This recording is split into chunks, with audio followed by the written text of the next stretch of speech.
मंडळी, आपल्याला माहीत आहे की संस्कृतच्या भाषेत, इतर अनेक भारतीय भाषेत रामायणावर सुंदर कथा व काव्य उपलब्ध आहे.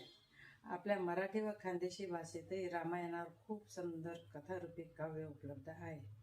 हे काव्य एका पिढीकडून दुसऱ्या पिढीकडे बोलीभाषेत संक्रमित होत आहे. तेच मी तुमच्या समोर सादर करीत आहे. आपली भाषा, आपले साहित्य, काव्य जतन करण्याचा छोटासा प्रयत्न आहे. ह्या ओव्या माझी आई, वहिनी, बहीण जात्यावर दळण दळत असताना बोलत होत्या. तेव्हा मी लहान असताना ऐकल्या आहेत. त्या जेवढ्या मला आठवतात तेवढ्या मी म्हणून दाखवण्याचा प्रयत्न करते. राम सीतेच्या वनवासाचे वर्णन 17 भागात केले आहे. त्यातच मी आज पहिला भाग जात्यावर दळणाच्या चालीवर म्हणून दाखवते. अयोध्याने सीताबाई ना जन्म कोठे ना इना जन्म कोठे ना. जनक राजाने नगरी अग्निकुंड ना तटे ना अग्निकुंड ना तटे ना.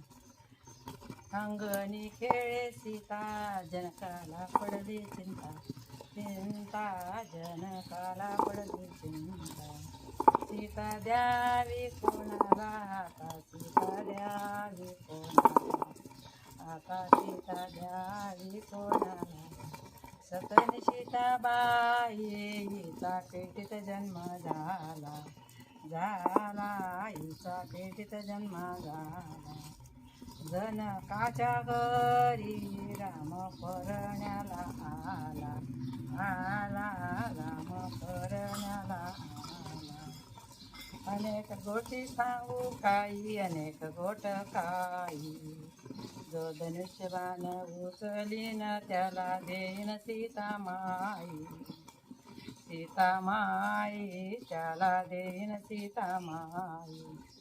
धनुष्यबाणाला सीतामाईने गोडा